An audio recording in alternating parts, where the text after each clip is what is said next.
இயக்குனர் பாலா இயக்கத்துல அருண் விஜய், ரோஷ்னி, சமுத்திரகனி, ரிதா, மிஷ்கின் ஆகியோரது நடிப்புல வெளியாகியிருக்க வணங்கான் படம் எப்படி இருக்குன்னு பார்க்கலாம்.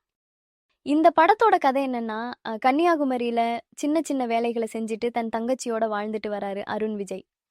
இவருக்கு சின்னதா ஒரு பிரச்சனை இருக்கு. அத நான் இங்க ரிவீல் பண்ண விரும்பல. ஏன்னா படம் பார்க்கும்போது வர அந்த சில சஸ்பென்ஸ ரசிக்க முடியாம போயிடும். படத்துல அருண் விஜய் ரொம்ப நேர்மையானவரா இருக்காரு. அவருக்கு தப்புன்னு தெரியிற எல்லாத்துக்கும் உடனடி தண்டனை குடுக்குறாரு. முக்கியமா காவல்துறை, நீதித்துறைன்னு எதுக்கும் பயப்படாத ஆளாவும் இருக்காரு.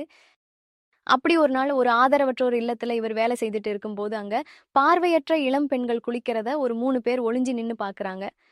விஷயம் தெரிஞ்ச அருண் விஜய், அடுத்து அவங்கள என்ன செய்தாரு? அதனால அவருக்கு என்ன பிரச்சனைலாம் வந்துச்சு? எதையெல்லாம் இழந்தாரு? போன்ற கேள்விகளுக்கு விடைதான் இந்த படத்தோட மீதி கதை. நாயகன் அருண் விஜய் தனது உடல் மொழியாலும் உணர்வு பூர்வமான நடிப்பாலும் பார்வையாளர்களை அசர வைக்கிறாரு. விசாரணையின் போது பரிதாபத்தை வரவழைக்கிறாரு. அதே மாதிரி தங்கை பாசத்துல நெகிழ வைக்கிறாரு. குறிப்பா ஆக்ஷன் காட்சிகள்ல கவனத்தை ஈர்க்கிறாருன்னே சொல்லணும். துருதுரு பொண்ணா வராங்க நடிகை ரோஷினி பிரகாஷ். குறிப்பா அவங்க பல கெட்டப்ல பல மொழி பேசி நடிச்சு இருக்கிறது சிறப்பு.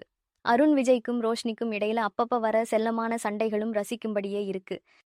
தங்கச்சியா நடிச்சிருக்க ரிதா, அண்ணன் அருண் விஜயை நினைச்சு வருந்துறதும் அவர்கிட்ட உண்மையை கேட்க முயற்சி செய்யறதும்னு ஒரு நேர்த்தியான நடிப்பை வெளிப்படுத்தி இருக்காங்க. ஒரு மிடுக்கான போலீஸ் அதிகாரியா வர சமுத்திரகனி அந்த கதாபாத்திரத்துக்கு கச்சிதமா பொருந்தி இருக்காரு. அதே மாதிரி நீதிபதியா வர மிஷ்கினும் அவரது கதாபாத்திரத்தை உணர்ந்து சிறப்பாவே நடிச்சிருக்காரு. தனக்கே உரிய தனியொரு பாணியில இந்த படத்தை இயக்கியிருக்காரு இயக்குனர் பாலா. அண்ணன் தங்கை பாசத்தை அழுத்தமா பதிவு செய்திருக்காரு. குறிப்பா கிளைமாக்ஸ் காட்சியில பதற வைக்கும் காட்சிகளையும் பார்க்க முடியுது. அடுத்து குருதேவோட ஒளிப்பதிவு சிறப்பாவே வந்திருக்கு. ஜிவி பிரகாஷ் இசையில பாட்டுகள் எல்லாமே கேட்கும்படியே இருக்கு.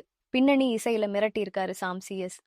மொத்தத்துல இந்த படம் சொல்ல வர்றது என்னன்னா, பெண்கள் பாதுகாப்பு, ஆதரவற்றோரின் வாழ்வியல், மாற்றுத்திறனாளி பெண்களுக்கு நடக்கிற கொடுமைகள்னு பலதையும் காட்சிப்படுத்தி கண்முன் காட்டுது.